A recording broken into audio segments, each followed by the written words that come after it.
Hey, welcome to the channel here at Luckily Outdoors. Today I'm going to give you a quick rundown on this Sig Sauer M17. And this is civilian version, the 320 M17. But when I got out, I was still carrying the M9, and this was starting to come into service. Our unit started getting these when I got out. So it's nice to see it hit the civilian market, and I'm going to give you my thoughts, impressions on it, and just how it's performed for me after about 1,000 rounds. So without further ado, let's get into it. All right, so obviously here's the box it comes in. Nothing special here, standard box.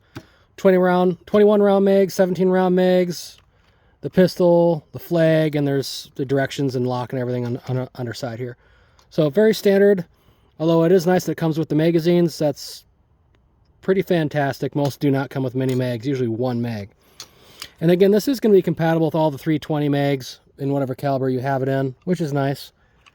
And when you do take it apart, the trigger group does come out just like a 320, so you can do your swapping of grip modules, tops, whatever you want to do. But this is our standard configuration here. This is what we're looking at. Now this is what it looks like after 1,000 rounds. So she's a bit dirty. I haven't cleaned it yet. I'm going to after this video.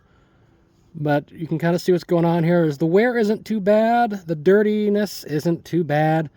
Of course, you got your manual safety here. Now, I am not a huge fan of manual safeties on my striker-fired pistols, but this one actually doesn't annoy the heck out of me. It's small enough and in the right spot where when you take the safety off, it kind of feels like you're shooting a 1911. I'm pretty sure that the bore axis and everything is almost identical, if not identical, to a 1911 as far as height. And as far as pointing and firing goes, it feels very, very similar.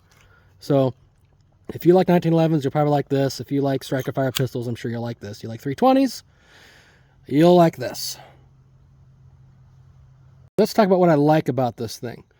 So first off, let's talk about the trigger. So I am actually very, very impressed with the stock trigger on here. And there's kind of two things about it. One thing I do like and one thing I really don't like. So let's see what the trigger pull's like on here. All right, that's a really clean break, not a lot of creep. Right there.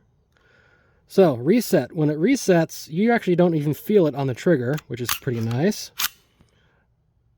But on the actual reset with releasing the trigger, it's going to come out to a first click, which is a false reset. You're going to think it's reset, but it's not, and that's what I don't like. So let's see if I can show that to you. Hear that click?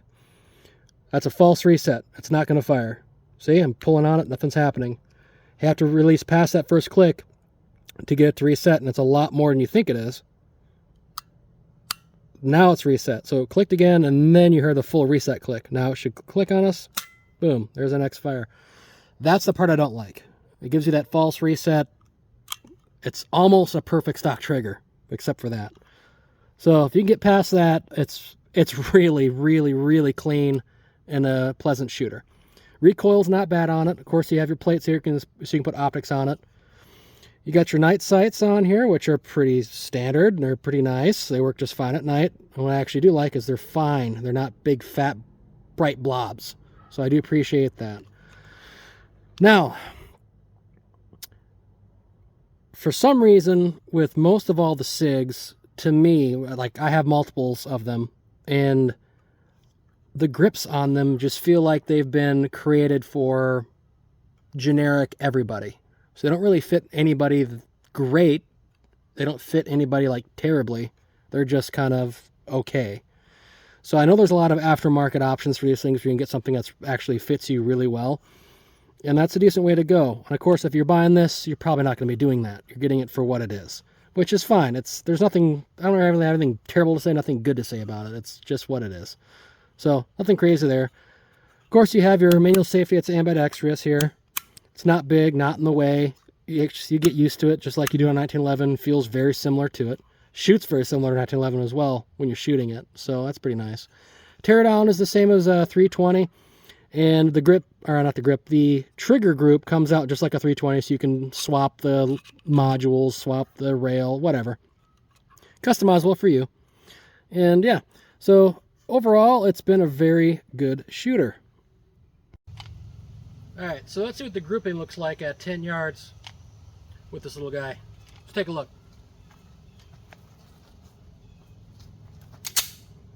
Got 5 rounds in here. See what happens.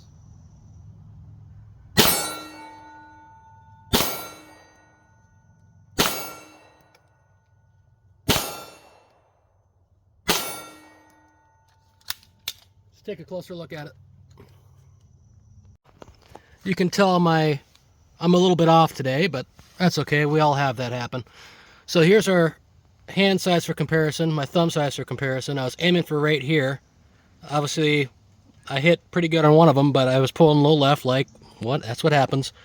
So 5 rounds, 1, 2, 3, 4, and 5. My winger over here. You can see size of my thumb right here. So overall, it does group pretty well if you're, you know, shooting well. Yeah, there you go.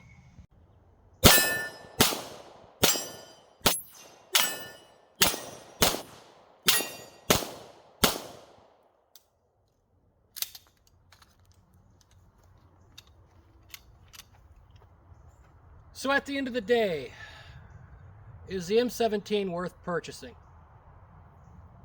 And you know what? I think if you like the idea of the M17 and you want a pretty faithful representation of this service pistol, yeah, it is. It shoots really well. It feels good in the hand. The finish, fit, and function is fine. I think it's a pretty darn faithful representation of the military version, and I don't think you're going to be disappointed. It has a couple little quirks. We talked about the trigger thing, the false reset.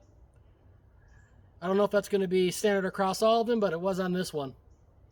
But if you're thinking about it and you're watching these videos trying to make a decision, I don't think you're going to be angry about it. You're going to shoot it, and you're going to find out that it's actually fun to shoot, and you're going to keep shooting it. There's nothing that's unpleasant about it. So, you know, if you find one for a decent price, I wouldn't really hesitate to grab one, go shoot it, enjoy it, keep it for years, maybe customize it, up to you. But I give it a shot. Most gun ranges will also have them available for you to shoot. If they have them in stock, they should have one on the wall. So if you have the opportunity to do it, get out and shoot it. So stay safe and have fun out there, everybody.